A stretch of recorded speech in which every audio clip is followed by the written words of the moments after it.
یا لگا دیا، 5 لاکھ 10 لاکھ صرف ٹوائلٹ پہ لگا دیا، اس سے غریب آدمی کا گھر بن سکتا تھا، تو اللہ پوچھے گا نہیں یہ اتنے کیوں خرچ کیے تھے یہاں؟ بھائی ہماری حلال کی کمائی، تو حلال کی کمائی اس طرح ضائع کرنے کی ہے، کوئی سوال جواب نہیں ہونے والا، ایک ایک جوڑے پر لاکھوں روپے لگا دیے، کوئی سوال جواب ہونے والا نہیں ہے۔ 10 برس کے بعد حضرت عمر کو بیٹے نے خواب میں دیکھا، پسینہ پسینہ اور یوں ماتھے سے پسینہ پونچھ رہے۔ ابا جان کیا ہوا؟ کہا بیٹا آج حکومت کے حساب سے فارغ ہوا ہوں، 10 سال حکومت کی، 10 سال کے بعد خواب میں بیٹے نے دیکھا اور پسینہ پسینہ، کہا بیٹا آج حکومت کے حساب سے فارغ ہوا ہوں۔ عمر جیسا حساب دیتے پسینے پسینے ہو جائے، یہ آج کی عورتیں کیا حساب دیں گی جو اسراف کر، اور یہ مرد کیا حساب دیں گے، یا میں اور آپ کیا حساب دیں گے جہاں ہماری کمائی آزاد، ہمارا خرچ آزاد۔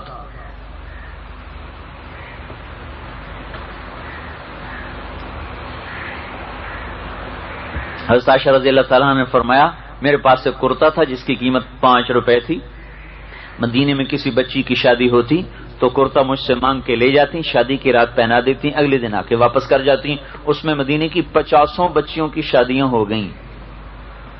5 روپے کے کرتے میں ابھی 5-5 لاکھ کا جوڑا ایک رات کا بن جاتا ہے، جس میں 50 غریب لڑکیوں کی شادی ہو سکتی ہے۔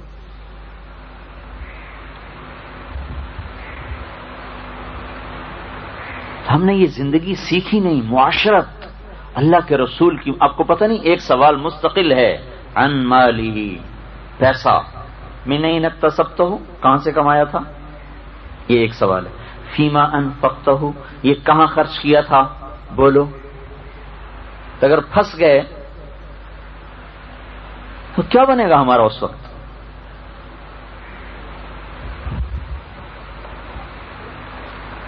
ایک صحابی ہے، یا رسول اللہ میرا نوکر ہے، وہ غلطی کرتا ہے، میں سزا دیتا ہوں، تو اس میں کیا قصہ ہے، کیا حکم ہے؟ آپ نے فرمایا اگر اس کی غلطی اور تیری سزا برابر ہے تو پھر چھٹ جاؤ گے، اگر اس کی غلطی کم اور تیری سزا زیادہ تو پکڑے جاؤ گے۔ تو زارو قطار رونے لگے گا، یا رسول اللہ پھر اس کا حل یہی ہے کہ میں اسے آزاد ہی کرتا ہوں۔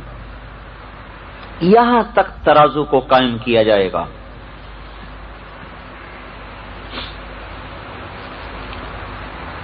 تو رسول پاک صلی اللہ علیہ وسلم ایک زندگی لائے جس زندگی کا نام اسلام ہے، اور جو ایک ہماری پہچان ہے اور جس کو ہم نے سیکھا نہیں۔ کب سکھایا؟ ماں باپ کو تو فرصت ہی نہیں، کمائیوں پہ چلے جاتے ہیں، بچے اسکول چلے جاتے ہیں، واپس آتے ہیں تو ٹیوشن پہ شروع ہو جاتے ہیں، اس سے فارغ ہوتے ہیں تو ٹی وی کے سامنے بیٹھ جاتے ہیں۔ نہ کبھی ماں نے بچوں کو، نہ کبھی باپ نے بچوں کو بٹھا کے سمجھایا کہ دنیا میں آئے کیوں تھے، آنے کا مقصد کیا ہے۔ لوگ تو ہمیں کہتے ہیں کہ تبلیغ والے بچے چھوڑ کے چلے جاتے ہیں، ان کو ٹائم نہیں دیتے۔ یہ جو گھروں میں رہتے ہیں یہ بچوں کو کتنا ٹائم دیتے ہیں؟ دیانتداری سے بتائیں۔ صرف آئس کریم کھلانے لے جانا، مری پھرانے لے جانا، یہ تو کوئی ٹائم دینا نہیں ہے، یہ تو عیاشی ہے، انہوں نے بھی کی، ماں باپ نے بھی کی۔ ٹائم دینے کا کیا مطلب ہے کہ ان کو بتاؤ تم ہو کیا، کس لیے آئے ہو، کیا مقصد ہے۔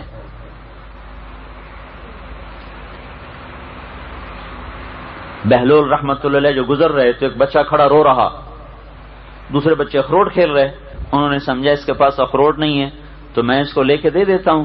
کہنے لگا بیٹا تو رو نہیں، میں تجھے اخروٹ لے کے دیتا ہوں، تو بھی کھیل۔ اور کہنے لگا بہلول ہم کوئی دنیا میں کھیلنے آئے ہیں۔ تو ان کو تو توقع نہیں تھی یہ بچہ ایسا جواب دے گا۔ کہا اچھا اللہ کی عبادت کرنے آئے ہیں۔ کہا بچہ ابھی تو بہت چھوٹا ہے، تیرے یہ غم کی چیز نہیں ہے، ابھی تو اس منزل میں آنے میں بھی وقت پڑا ہے۔ تو کہنے لگے ارے بہلول مجھے دھوکہ نہ دے، میں نے اپنی ماں کو دیکھا ہے، صبح جب آگ جلاتی ہے تو پہلے چھوٹی لکڑیوں سے جلاتی ہے، پھر بڑی لکڑیاں رکھتی ہے، مجھے یہ ڈر ہے کہ کہیں دوزخ مجھ سے نہ جلائی جائے اور میرے اوپر بڑوں کو نہ ڈالا جائے۔ اور یہ سن کے بہلول تو بے ہوش ہو کے گر گئے. کسی ماں نے اس بچے کو وقت دیا ہے. کون سا وقت آپ لوگ دیتے ہیں اپنے بچوں کو جس میں ان کو آپ مقصد زندگی سمجھائیں؟ اسکول کالج تو ہمیں کچھ بھی نہیں سمجھا رہے. وہ کیا سمجھا رہے ہیں؟ وہ تو کمائی کے طریقے سمجھا رہے ہیں. انسانیت تو نہیں سکھا رہے, انسان ہونا تو نہیں سمجھا رہے ہم. پھر آپ اپنی اولاد کو سکھا بھی رہے ہیں تو خالی ان کو کاروبار سکھا رہے ہیں, ان کو انسان ہونا کب سکھا رہے ہیں؟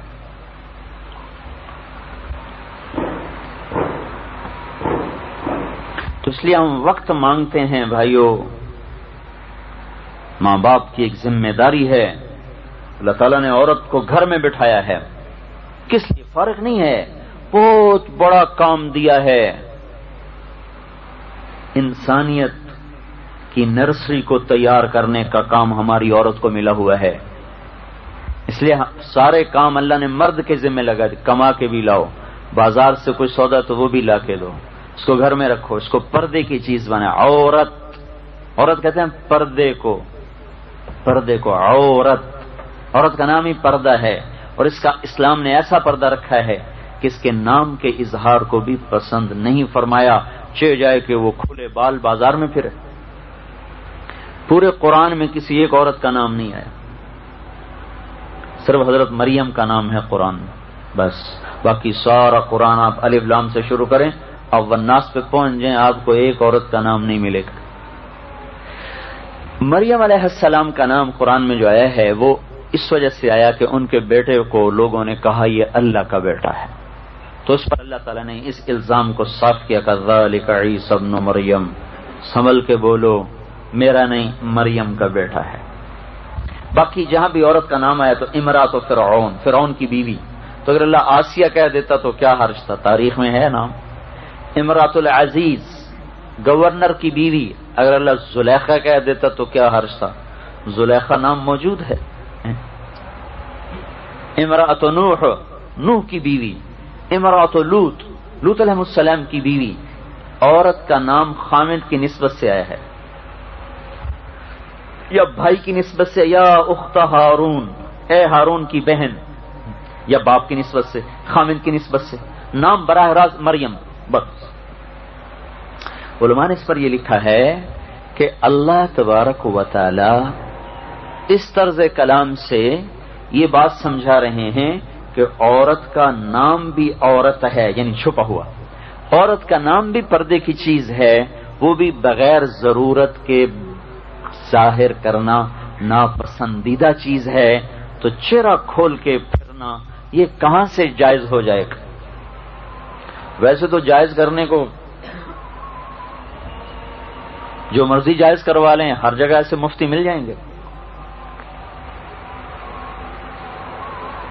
لیکن ایک مفتی ہے جو اندر بیٹھا ہوا ہے, جو کبھی کبھی جب بیدار ہوتا ہے تو پورے وجود کو پریشان کر کے رکھ دیتا ہے. پھر ہم اس کو تھپ تھپا کے سلا دیتے, سو جا سو جا سو جا, تاکہ مجھے دوبارہ وہ اندر سے پریشان نہ کر دے.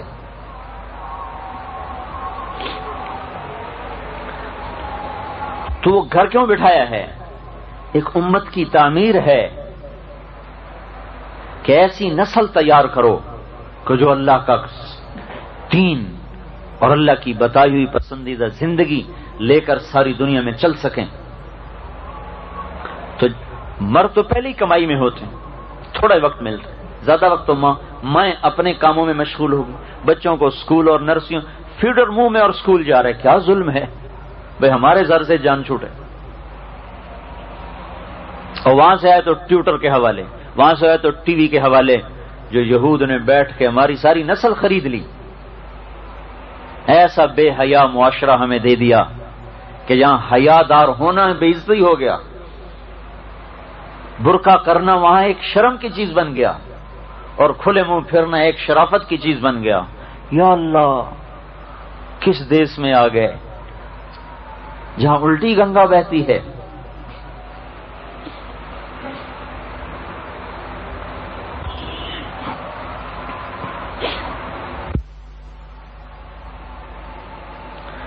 ہماری عورتوں کے ذمہ اللہ نے بہت وقرن فی بیوتکن، بیٹھ جاؤ گھروں میں، کیا کرو؟